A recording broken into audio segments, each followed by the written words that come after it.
Jesus is the light of the world. Jesus is the light of the world. Jesus is the light of the world.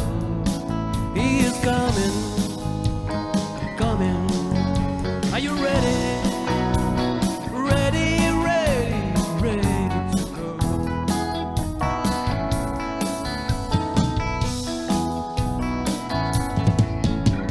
He is the way, the truth, and the life. He is the way, the truth, and the life. He is the way, the truth, and the life. He is coming. Are you ready? He is coming. Ready, ready, ready to go.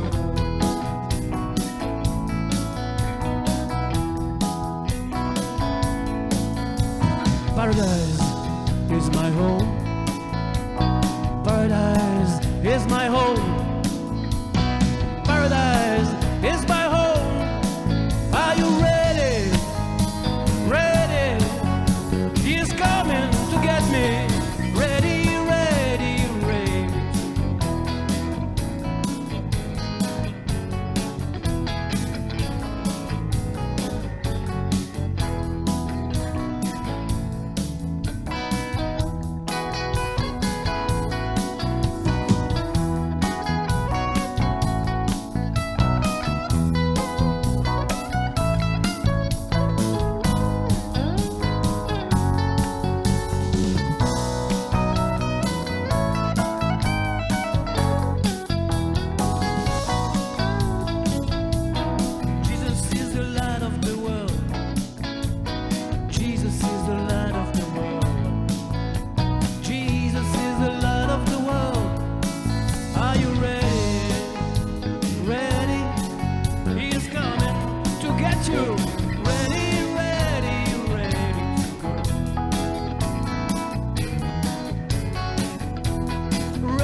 Sommes-nous prêts, les amis?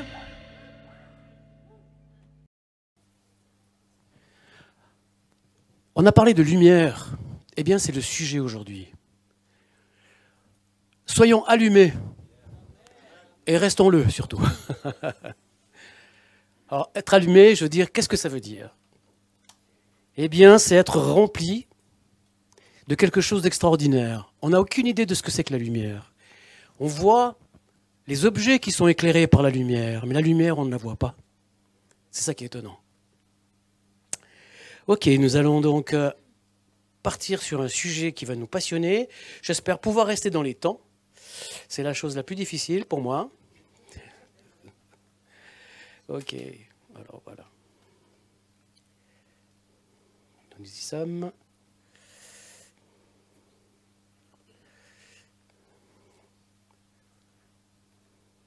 Très bien.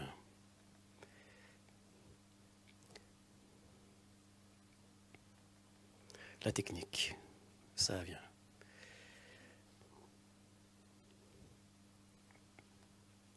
C'était mieux quand on avait du papier seulement, hein? Oui.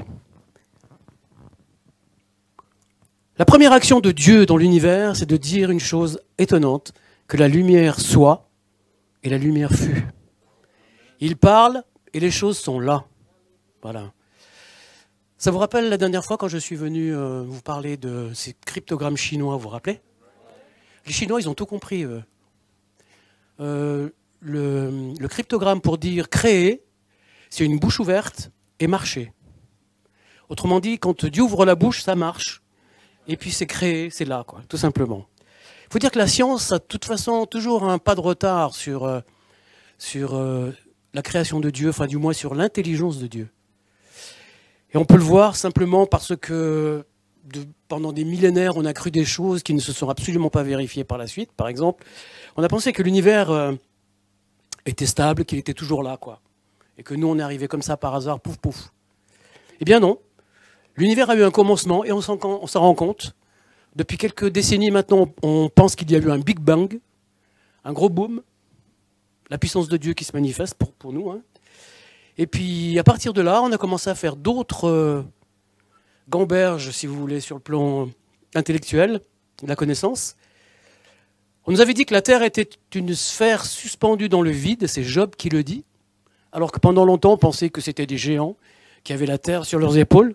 Vous avez la présence, la statue de Atlas, le géant Atlas, ça vous dit quelque chose? Voilà. Eh ben, il a fallu pas si longtemps, je veux dire, en arrière, pour se rendre compte que ce n'était pas le cas. Dans les lois, par exemple, les lois sanitaires que nous subissons encore depuis quelque temps, là, eh bien, il faut savoir que la quarantaine était quelque chose qui a été institué par Dieu dans l'Exode. Donc, il n'y a rien de neuf, quoi. Je veux dire, on veut savoir... Bah oui. Il n'y a peut-être pas le Covid. Mais c'est clair qu'il y avait aussi des cas où il fallait vraiment que les gens s'isolent pour permettre à leur corps de se restaurer, c'est qu'à le dire, dans le terme guérir, et une fois qu'ils étaient guéris, ils pouvaient réintégrer. Et ça vient donc de Dieu. C'est pas Véran, ni personne d'autre, ni Bercé qui ont inventé ça. Ce qui est intéressant, voilà, ce sont des lumières qui arrivent, hein, gentiment, après des siècles et des siècles, on se dit « Ah tiens, il y a quelqu'un qui avait dit quelque chose ». Il faut comprendre une chose, c'est que la lumière est une unité de calcul de l'univers. On parle en termes d'années-lumière. Vous imaginez quand vous pressez sur un bouton que la lumière se fait, eh bien, dites-vous qu'une année-lumière, c'est le temps que met la lumière entre le moment où vous pressez un bouton et puis, je veux dire que ça s'allume, par exemple. Vous avez le temps d'attendre hein, dans l'ascenseur, par exemple. Et la vitesse de la lumière est de 300 000 km à la seconde. 300 000 km à la seconde. Waouh. 300 000 km. Yes. On peut s'accrocher avec les Ferrari, les Maserati et autres. Hein. Tu peux passer à la slide suivante, s'il te plaît. Voilà, ça c'était donc que la lumière soit et la lumière fut. La slide suivante aussi, s'il te plaît. La lumière est indispensable à la vie. La photosynthèse, par exemple, hein, pour la croissance des plantes, à notre organisme aussi. On a besoin de soleil, on a besoin de vitamine D. Pour les fruits, pour que tout ce puisse se développer, la lumière est absolument indispensable, nécessaire. Vous mettez quelqu'un dans le noir pendant 6 mois ou une année, je veux dire, vous retrouvez quelqu'un de complètement sec. Parce que ton organisme ne supporte pas. Slide suivante, s'il te plaît. La lumière d'un laser peut divertir, par exemple. Je crois qu'il y a un petit problème. C'est la numéro 3. Voilà. Non, ça c'est la 2. Suivante. Voilà. La lumière d'un laser peut divertir. La 4, s'il te plaît. Il faut suivre, hein, dis donc. Alors, elle peut guérir. On utilise le laser pour résorber les cicatrices, par exemple. On s'en sert pour nettoyer la peau. On s'en sert pour des traitements aussi internes. On fait des opérations au laser. On n'a pas besoin d'ouvrir le corps humain pour ça. Et c'est quelque chose d'absolument incroyable. La numéro 5, s'il te plaît. La lumière peut aussi détruire. C'est-à-dire que lorsqu'un laser est suffisamment puissant, eh bien, waouh, il ne reste plus grand-chose des objets qu'elle touche. On n'a pas besoin d'avoir beaucoup d'imagination pour voir tout ce qu'on peut détruire sur cette planète avec ça. La lumière n'a pas d'ombre. La suivante, s'il te plaît. Par exemple, si vous mettez... Non, ça c'est la 7. J'aimerais la 6, s'il te plaît. Dans la famille de la lumière, j'aimerais la numéro 6, s'il te plaît. Voilà. Non, ça c'est trop tard déjà. C'est les allumettes. Merci. Voilà, celle-ci, ne bouge plus. Oui, la lumière n'a pas d'ombre. Comme je vous disais tout à l'heure, vous craquez une allumette, vous la mettez contre le mur, vous mettez une lampe en face, vous voyez la tige de l'allumette, mais vous ne voyez pas l'ombre. Ça, c'est quelque chose qui est assez hallucinant. Vous pouvez essayer chez vous, hein, sans mettre le feu, bien sûr, hein, mais... Et ça me fait penser au verset de la Bible, dans 1 Jean 1,5.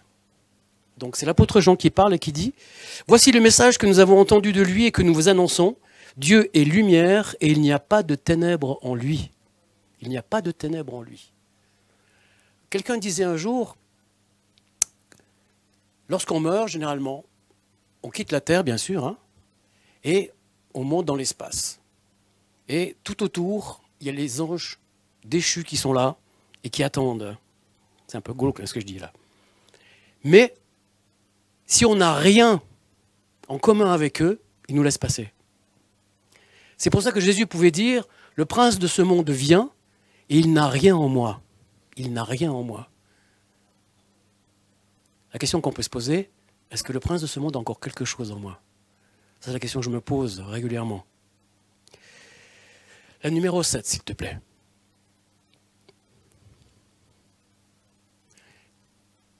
Pas tout à fait, ça c'est la 8. On va y arriver. Non. Voilà. La lumière, lorsqu'elle passe au travers d'un prisme de quartz, par exemple, elle se divise en couleurs. 7 couleurs de l'arc-en-ciel, par exemple, qui préfigurent les 7 esprits de Dieu. Et c'est puissant, c'est magnifique. Et on voit ça dans la nature aussi. Hein, on peut voir dans le diamant. On peut voir aussi dans les nuages qui sont irisés. On voit aussi des auréoles autour du soleil, assez étonnamment, lorsque la lumière est réfractée d'une certaine manière.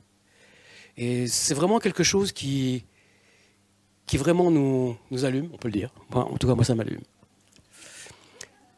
Les 7 couleurs de l'arc-en-ciel.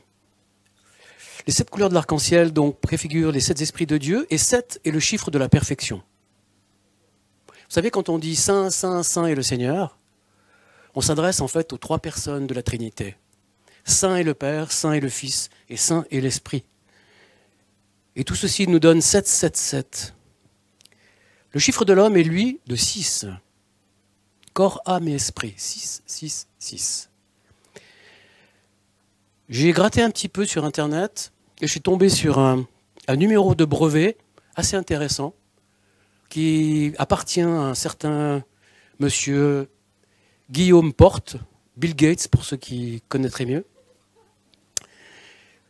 C'est un brevet en fait qui concerne un chip. Vous savez ce que c'est qu'un chip, hein? C'est un petit truc avec des informations qui sont dedans, qu'on peut glisser ça n'importe où, sur la peau par exemple, et c'est vraiment son propos. Il a donc déposé un brevet pour nous coller sur la peau un récepteur pour une monnaie numérique. Et ça, c'était donc en 2020, donc tout au début de ce capharnaüm gigantesque. Vous ne devinerez jamais le numéro de ce brevet. 06 06 06. C'est étonnant. Coïncidence peut-être. Mais quand on sait que bientôt, on ne pourra plus ni acheter ni vendre, en parlant de monnaie numérique, le cash va disparaître, ça on le sait. Et quand on sait que quelqu'un donc a déposé un brevet à ce niveau-là, il y a quand même quoi se poser 2 ou 3 petites questions, il me semble. Quand on revient au chiffre 7, j'aimerais vous parler aussi de ce que Jésus nous demande de faire lorsqu'on pardonne. Combien de fois est-ce qu'on doit pardonner? 77 fois, 7 fois, d'accord? C'est ce qui est écrit dans la parole. Et ça fait combien? 539 fois. Alors si c'est à la même personne, il y a quand même un souci à se faire. Hein, si on veut être pardonné d'ailleurs. Et si on n'atteint pas ce chiffre, voilà, on est un peu en souci. Voilà, ça ce sont quelques petites caractéristiques de la lumière. On sait très bien que Jésus a eu le culot, l'audace, si j'ose dire, de dire « Je suis la lumière du monde ». Waouh! Que ce soit Bouddha, que ce soit Krishna, que ce soit qui vous voulez, même Mohamed, Mahomet pour dire en français, n'ont jamais eu cette audace-là de dire « Je suis la lumière ». On dit « Je cherche la lumière, je cherche la vérité, je cherche ». On peut même prétendre être le Messie. Mais qu'un homme ose dire « Je suis la lumière du monde », alors soit il faut l'enfermer, ou soit alors il a à prendre au sérieux de se dire d'où il vient celui-là, c'est quoi sa nature? Eh bien c'est exactement de ça. Dans Jean 8, 12, nous lisons, Jésus leur parla de nouveau, il dit, « Je suis la lumière du monde, celui qui me suit ne marchera pas dans les ténèbres, mais il aura au contraire la lumière de la vie. »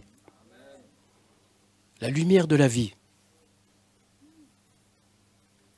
Jesus is the light of the world. Il est le chemin, la vérité et la vie. Tout a été créé par lui et pour lui. Autrement dit, si on est là, c'est pour lui. Et si on est là, c'est par lui aussi. Il a permis qu'on existe.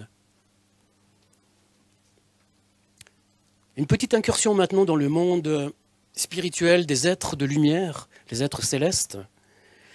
Alors les êtres célestes de lumière, il y a les anges, les archanges, les chérubins et les séraphins. C'est ce que un petit peu la Bible nous rapporte. On n'a vraiment pas d'idée très précise de qui ils sont. On sait juste qu'effectivement, ils se manifestent de manière un petit peu particulière. On en connaît en tout cas deux qui sont rapportés en tout cas dans la Bible. Le livre d'Enoch, qui est un livre donc apocryphe, c'est-à-dire qui n'a pas été retenu, il en nomme beaucoup d'autres, mais je veux dire, c'est pas très important.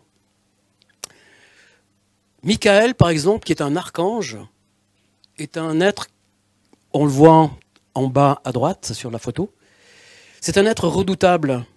C'est un être qui a anéanti à lui tout seul 185 000 Assyriens. Waouh! Tout seul. Oui, la puissance.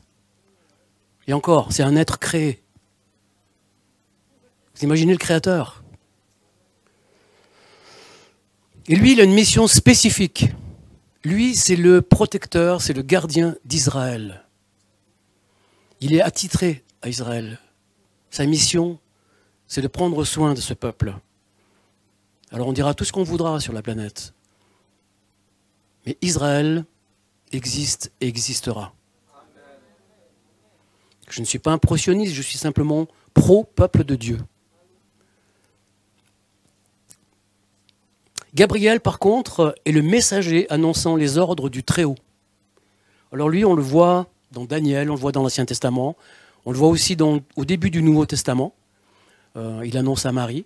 Il annonce aussi à Daniel des choses assez étonnantes. Et ce sont des êtres, en tout cas, lui et les anges sont des êtres. Bon, lui, c'est clair que sa mission, c'est d'annoncer, bien sûr, c'est dire le héros de Dieu, le porte-parole. Ils sont chargés de veiller sur nous. On parle des anges gardiens. Alors, les anges gardiens, est-ce qu'ils existent? Eh bien, qu'est-ce qu'en dit la parole? Ils peuvent prendre une apparence humaine parfois. Et d'ailleurs, on le dit, dans le Nouveau Testament, il est dit, veillez à procurer l'hospitalité. Parce que sans le savoir, certains, en exerçant cette hospitalité, ont hébergé des anges. Sans le savoir. Et j'ai lu une histoire sur Internet, une histoire véridique, une sœur qui était dans le besoin extrême et qui habitait une sorte de petit locatif aux États-Unis. Et elle ne savait plus comment faire pour vraiment tourner. Et tout d'un coup, en rentrant chez elle, elle rencontre une dame. Elle a été obligée de déménager, elle a fini dans un motel avec ses enfants. Et puis dans ce motel, elle a rencontré une dame qui l'a invitée en fait à manger. Et le soir même, il y avait un repas fabuleux dans cette pièce. Elle habitait juste en dessous, en fait, dans la chambre en dessous. Alors, elle s'est vraiment régalée avec ses enfants, c'était génial, elle a même pu rapporter les restes à la maison. C'était le soir, le lendemain, elle voulait aller la remercier. Eh bien, elle est descendue, la porte était ouverte, la pièce était vide, l'appartement était vide, il n'y avait personne, pas de meubles, rien. Alors intriguée, elle s'est dit, mais qu'est-ce qui s'est passé? Elle a déménagé en pleine nuit ou quoi? Donc elle a été trouver le concierge, et elle a demandé après cette dame, une vieille dame donc. Et le concierge lui a dit, mais écoutez, il n'y a jamais eu personne ici. Je n'ai jamais vu de vieille dame ici, cet appartement est vide depuis très très longtemps. Elle témoigne sur Internet. Et c'est vraiment Dieu qui se manifeste de manière absolument étonnante parfois. On va faire un petit tour maintenant du côté obscur, si vous voulez bien. Non pas par plaisir, mais parce qu'il est bon de savoir à qui on a affaire.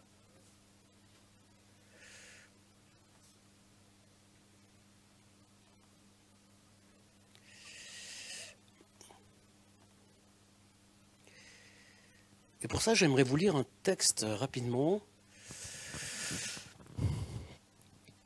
question d'abord. Qui était celui qui portait la lumière devant Dieu, revêtu de majesté et de splendeur, portant l'adoration devant le trône de son Créateur et chef d'une multitude d'anges? On a la réponse dans Ézéchiel. Voilà. Là, vous avez, en tout cas, le début et la finalité. Voici ce qu'il est dit dans Ézéchiel. Je cite, « Voici ce que dit le Seigneur l'Éternel.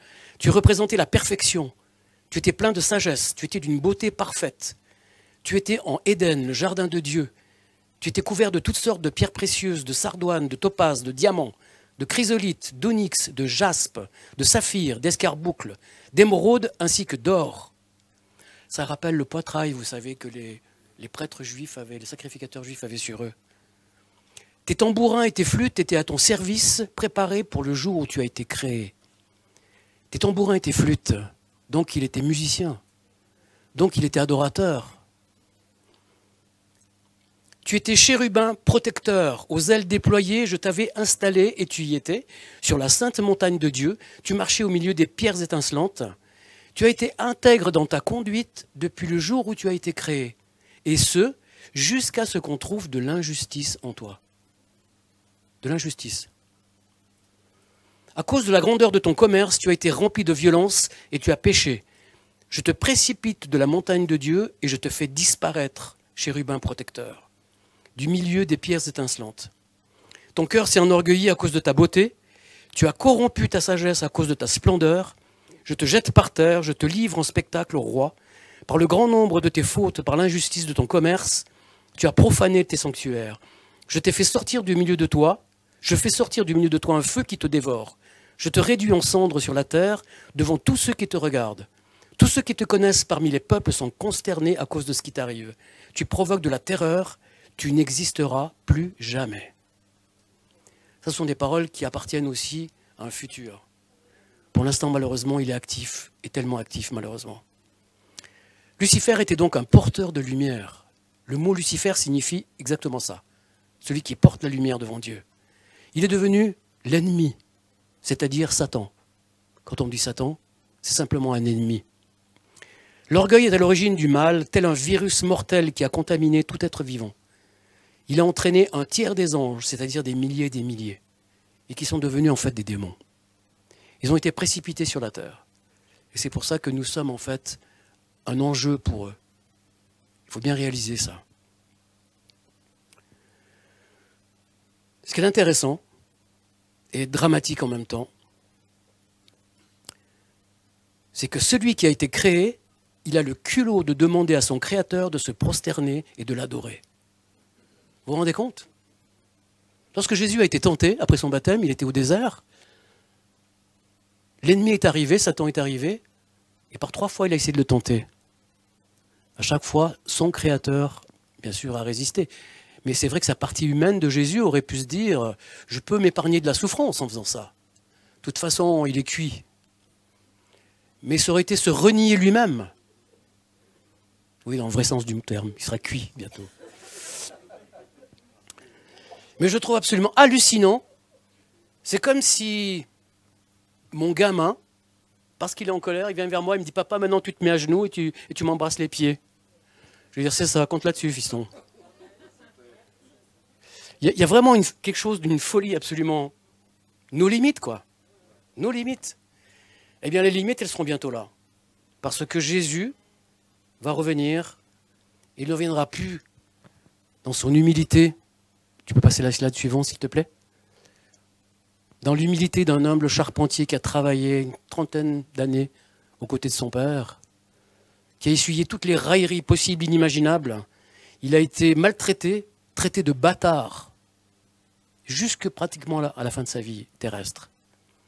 Parce que simplement, sa maman était enceinte d'une manière particulière.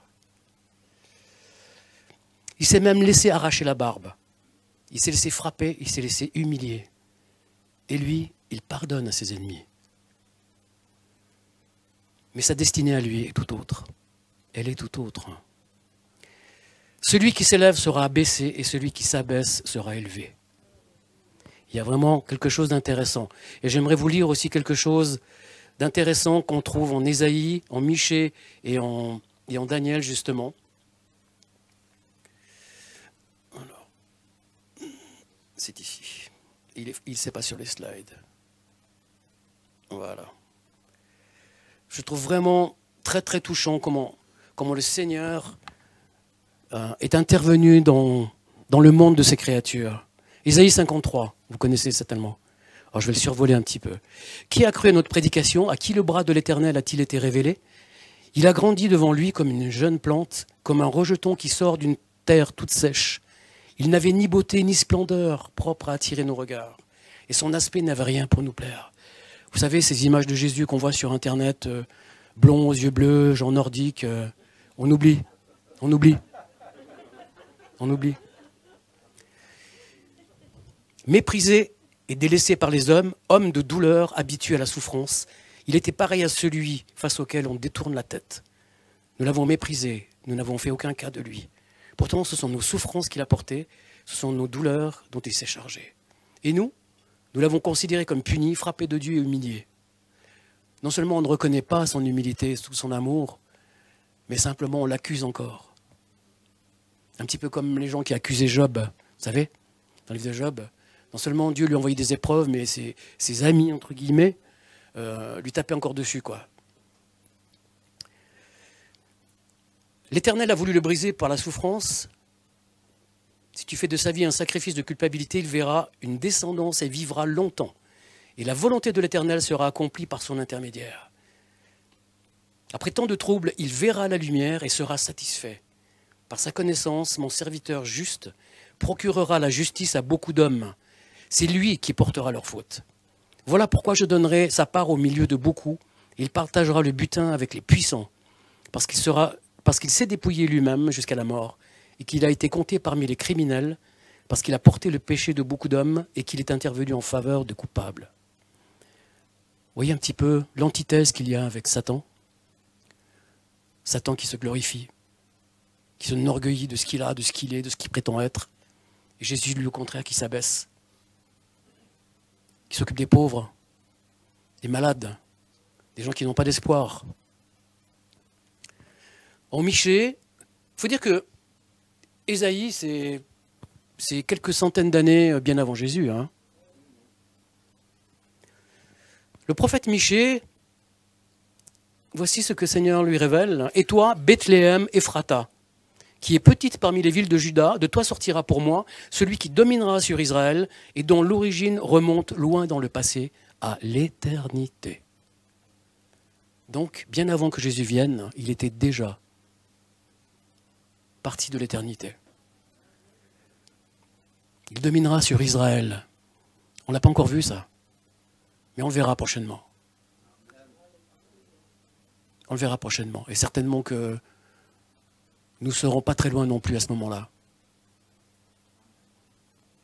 Dans Daniel, on voit un petit peu une description de Jésus, non pas le Jésus dans l'humilité, mais le Jésus dans la gloire. Le 24e jour du premier mois, j'étais au bord du grand fleuve qui est le Tigre, donc en Irak actuellement. J'ai levé les yeux, j'ai vu un homme habillé de lin. Il avait autour de la taille d'une ceinture en or du phase. Son corps était comme de la chrysolite. Son corps brillait comme l'éclair. Ses yeux étaient pareils à des flammes de feu. Ses bras et ses pieds ressemblaient à du bronze poli. Et le son de sa voix était pareil au bruit d'une grande foule. Moi, Daniel, j'étais le seul à voir cette apparition. Les hommes qui étaient avec moi ne l'ont pas vu, mais une grande frayeur s'est emparée d'eux et ils ont pris la fuite pour se cacher. Ça me rappelle l'histoire de Paul. Paul, pareil. Il a eu une révélation de Jésus, il est tombé par terre. Il est devenu aveugle. Il a fallu l'intervention d'un frère qui lui impose les mains pour qu'il reçoive l'esprit, qu'il retrouve la vue. En fait, la lumière de la vérité l'a aveuglé. A aveuglé la lumière de son mensonge.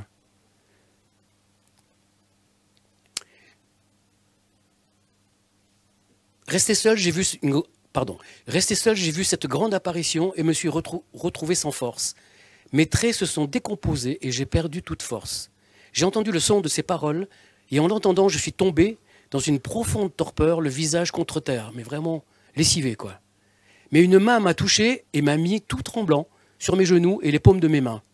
Puis l'homme m'a dit, Daniel, homme considéré comme précieux, sois attentif aux paroles que je vais te dire et tiens-toi debout là où tu es.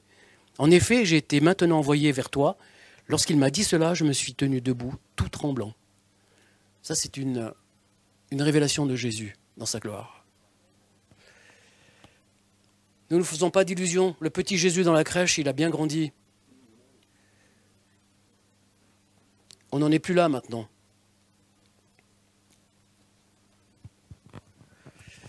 Pardon.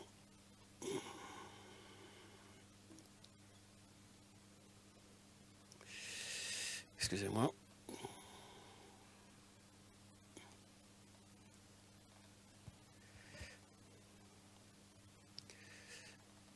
Voilà, on y est. Alors ce qu'il faut savoir, c'est qu'effectivement, cette terre qui a été créée d'une manière absolument parfaite, absolument incroyable, d'une complexité et d'une splendeur absolument incroyable, ce fameux jardin d'Éden dont on fantasme dessus, dont on rêve, eh bien, cette décadence est arrivée lorsque les anges déçus, justement, non seulement contents d'avoir été chassés loin, mais ils se sont amusés à pervertir aussi toute la création de Dieu. Ils ont été même jusqu'à s'accoupler avec des femmes humaines.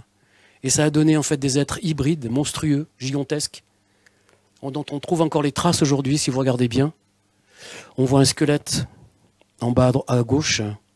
On voit des traces de pieds ici qui sont le double, voire le triple. Et des choses étonnantes, ce sont des choses réelles, concrètes. Il y a même des gens existants qui dépassent les 3-4 mètres. Un certain Woodlow, je crois, aux États-Unis. C'est certainement une maladie génétique. Mais il faisait 2 fois et demi la taille de son père, quoi.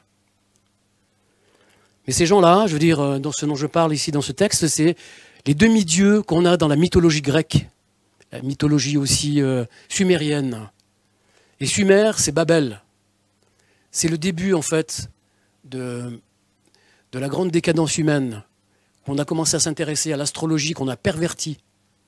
Il faut savoir que le Mazzaroth, c'est-à-dire, on en a parlé l'autre fois, c'est ces signes zodiacaux que Dieu a mis dans le ciel pour nous guider et pour donner aussi un message. À l'époque, quand l'écriture n'existait pas, il suffisait de regarder le ciel et la plupart des civilisations anciennes ont en eux, en tout cas dans leur tradition, une notion de la véritable astrologie. Et ça part avec la Vierge et ça finit avec le lion. Et ça correspond tout à fait à la description du ministère de Jésus. Le serpent, il est aussi dans une de ces constellations qu'on trouve. Et avec cette rébellion, la corruption est entrée dans le monde. La corruption, c'est-à-dire la pourriture. C'est-à-dire qu'à partir du moment où on est, malheureusement, on se décompose gentiment, quoi. Qu'on le veuille ou non. On hérite de l'ADN de nos parents. On n'y peut rien, on n'est pas responsable. Mais c'est ainsi. On sait que tôt ou tard, eh bien, cette malédiction sera levée, la mort ne sera plus. Elle sera jetée dans les temps de feu, avec l'ennemi et tous ceux, en fait, qui l'ont suivi. Et il n'a fallu qu'un homme, un homme intègre, un homme qui était juste, qui était droit. Quand on dit juste et droit, c'est-à-dire qu'il ne s'est pas corrompu. Il a suivi les ordonnances de Dieu, et il est resté fidèle, lui. Il est resté saint dans le sens, l'ADN de lui était pur. Il n'a pas été corrompu. Il s'est préservé en fait une descendance. Et c'est que grâce à lui et aux siens, c'est-à-dire 8 personnes, que l'humanité doit encore son existence sur Terre. Parce que Dieu s'était repenti d'avoir créé l'être humain. Je ne vous dis pas ce que faisaient à l'époque les Sumériens et autres, hein, qu'on a aussi malheureusement des rituels qui sont intégrés dans l'Église primitive, malheureusement. Baal, c'était le dieu de la guerre, c'était Mars, en fait, la planète Mars. Et il sacrifiait à Baal les enfants. C'est hallucinant ce qu'il faisait. Il pratiquait le cannibalisme, la sexualité pervertie. Je veux dire, tout ça, je veux dire, qui ressurgit encore aujourd'hui. Je veux dire, on peut présenter ça comme on veut. La liberté sexuelle d'aujourd'hui n'est ni plus ni moins qu'un relent de cette rébellion qu'il y a eu à l'origine. Mais en fait, aujourd'hui, nous sommes dans une guerre spirituelle. On n'a pas à lutter contre les gens, contre la chair, contre les os, contre des personnes physiques. Nous avons à lutter contre des esprits. On le sait. Ce sont des esprits destructeurs, ravageurs, qui provoquent la haine, l'envie, la soif de pouvoir ou de plaire, et ainsi de suite, qui ne nous laissent pas tranquilles tant que nous serons dans ce corps, malheureusement. Cette tente, comme dit l'apôtre Paul, combattre seulement avec les armes de l'esprit, la parole de Dieu et l'épée de l'esprit. Vous savez, dans Star Wars.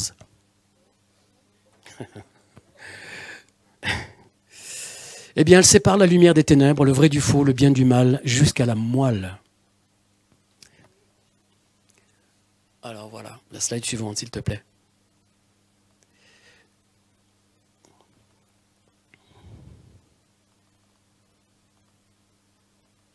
Voilà. Oups, qu'est-ce que tu me fais, toi?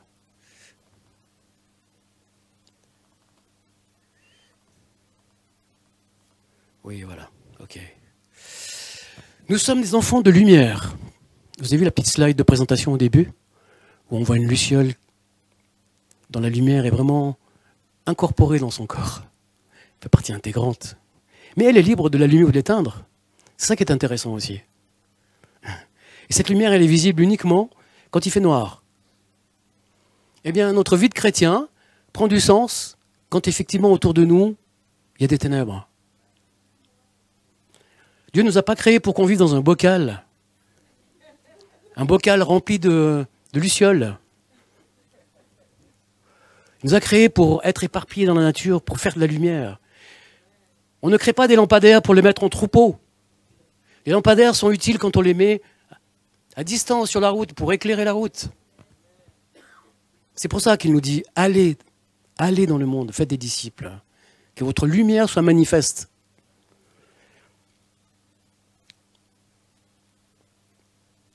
Ta parole est une lampe à mes pieds et une lumière sur mon sentier. La slide suivante, s'il te plaît.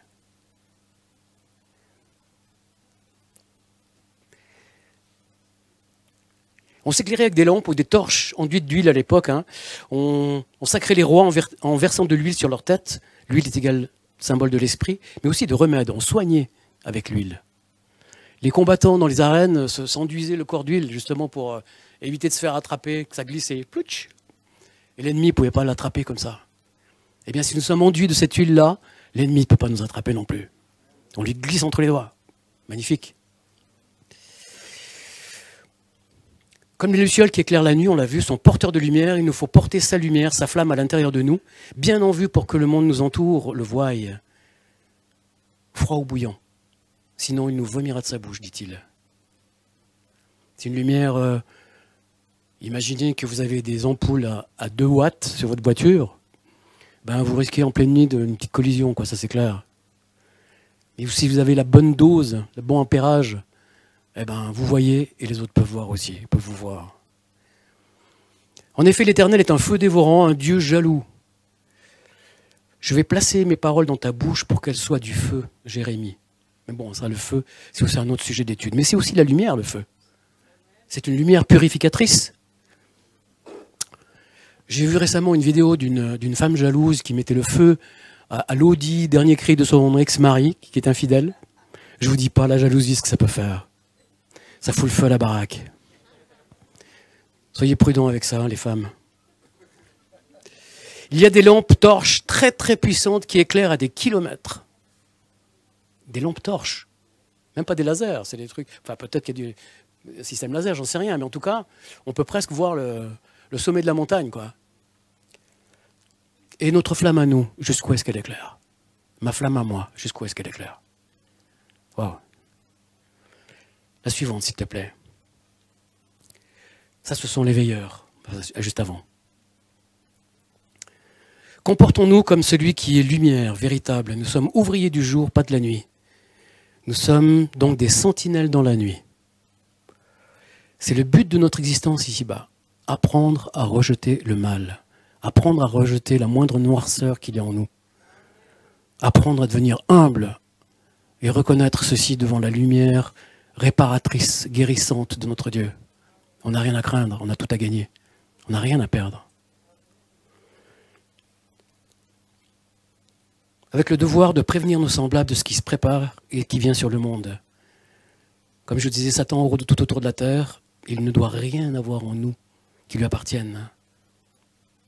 L'Esprit est venu en nous quand nous avons accepté Jésus comme Seigneur et Sauveur de nos vies, laissons-le nous nettoyer, nous purifier, sanctifier, nous remplir de son huile et nous rendre saints et saints. Saint S-A-I-N et Saint S-A-I-N-T. Pour nous revêtir de l'habit de lumière sans tache, sans quoi personne ne pourra franchir l'entrée de ce royaume éternel, l'Éden ancien. C'est par le sang, son sang qu'il a versé, que nous sommes rendus. Oui, ce sang, en fait, qu'il a versé à cause de notre maladie incurable, le péché, c'est-à-dire le désir de faire le mal, le désir de magouille, le désir de toujours waouh, louvoyer avec les règles et les lois qu'il a instaurées. Il nous a purifiés, rendus purs et lumineux à ses yeux pour lui ressembler de plus en plus. On n'a pas fini le job. On n'a pas fini le job. Plus jamais de business avec l'ancien Gabi. Je me rappelle, quand j'étais un petit peu plus jeune et rempli de moi-même, dès qu'on a un petit talent, eh ben, c'est comme les tartines, vous savez. Moins on a de confiture et plus on l'étale, quoi. Eh bien, je veux plus avoir faire de business avec l'ancien Gabi, qui s'appelle Fritz, Lola, Mario ou Trudy. Soyons toutes et toutes des Christophe. Des porteurs de Christ. Il y a combien de Christophe dans la salle? J'en connais un, mais... Voilà. Christ en nous, espérance de la gloire, est-il écrit. Si cette vie de chrétien n'est pas facile, si Satan nous brouille les pistes, nous séduit, nous éblouit et nous aveugle avec sa fausse lumière et ses mensonges, dont il est le Père, pour mieux nous détruire, Jésus, lui, nous éclaire et nous réconforte par son amour indéfectible, insondable, et nous assure d'être avec nous tous les jours. Vous voyez la différence? Satan éblouit, tu vois plus rien, il t'aveugle. Mais Jésus, lui, l'éclaire. C'est pas pareil. Il est notre Dieu, mais il est aussi notre ami, il est notre frère. Vous vous rendez compte? C'est pas comme l'autre. Je suis créé, je veux devenir Dieu. Non, non. Le Dieu est devenu serviteur. Apprenons de lui. Apprenons de lui parce qu'il y a beaucoup à gagner.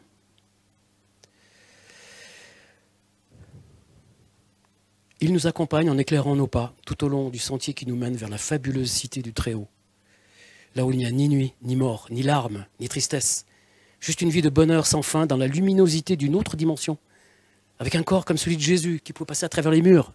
Puis en même temps, il pouvait manger. Transfiguré, sublimé, étincelant, incorruptible aux propriétés incroyables. Au milieu des merveilles et des délices qui dépassent l'entendement. Tout ce qu'on peut imaginer. Et un bouquin qui m'a beaucoup touché, c'était Le Voyage du pèlerin de John Bunyan, qui a été écrit il y a au moins 3 siècles de ça. Il l'a écrit en prison. Et puis il imaginait en fait la vie du chrétien. Et je crois qu'il y a un film qui est en train de se faire, ou il y en a plusieurs qui existent d'ailleurs à ce sujet-là. Et c'est très intéressant, c'est très stimulant. La slide suivante, s'il te plaît.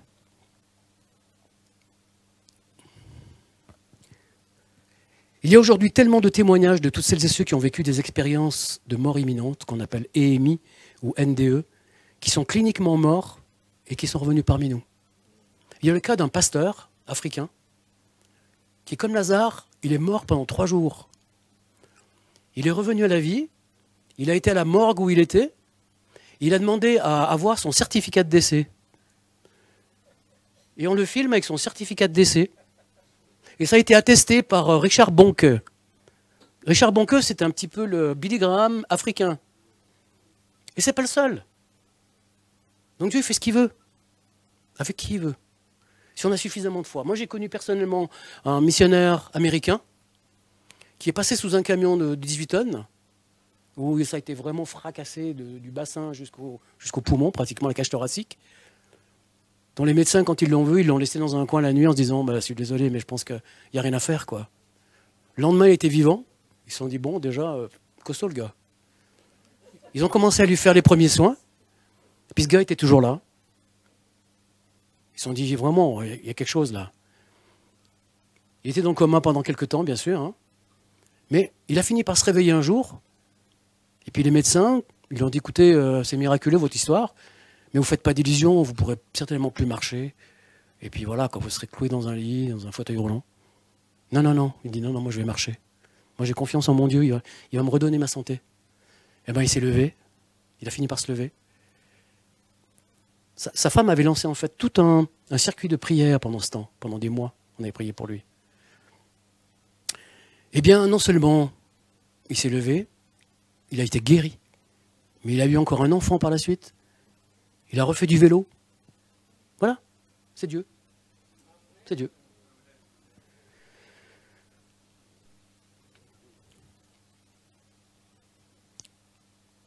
Moi, il y a tellement de témoignages, les choses lumineuses qu'ils ont vécues et qui dépassent l'entendement. Eh bien, les amis, comme dirait l'autre, c'est ton destin. C'est ton destin, c'est le mien. En conclusion, je ne peux que vous encourager, m'encourager par le conseil suivant. Allumez le feu. Allumons le feu de nos lampes, comme les vierges sages de la parabole que Jésus a partagée à ses disciples. Soyons et restons allumés avec de l'huile dans nos lampes, remplis de son esprit, et soyons prêts pour son retour qui est proche. Dernière slide, s'il te plaît. Très proche. De plus en plus proche. Maranatha, Seigneur Jésus, viens. Soyez bénis, richement.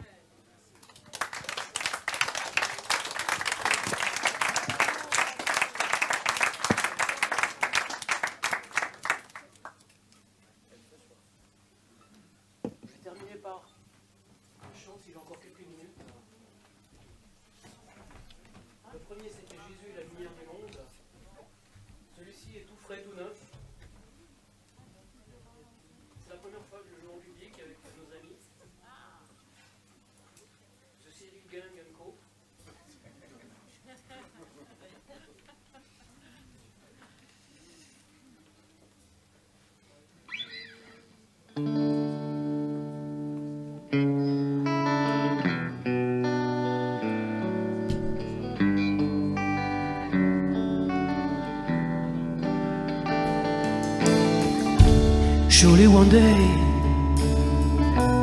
everything is gonna be alright. Under the sign of the Lamb.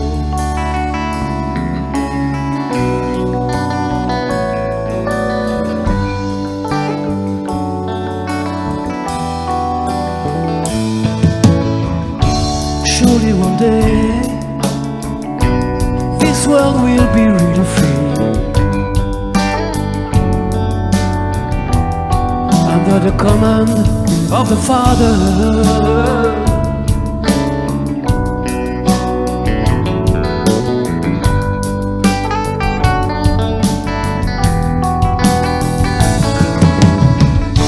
Surely one day, death and sorrows will be no more. In the land, in the kingdom of the highest.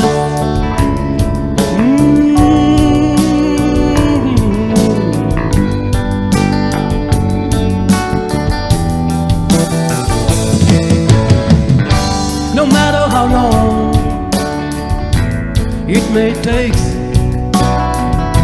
it's just a matter of faith. Surely one day we will live forever in the light, in the garden, in the Eden, in the city of the Lord.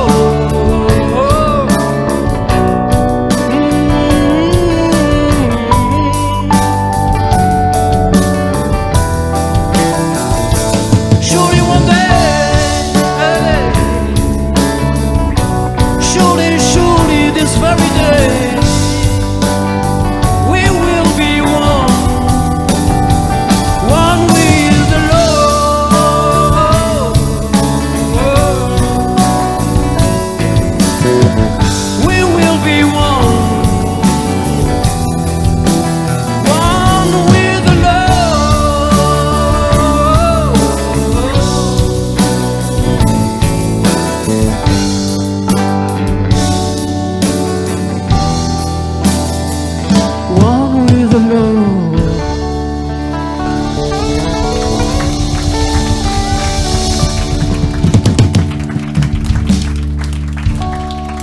Amen.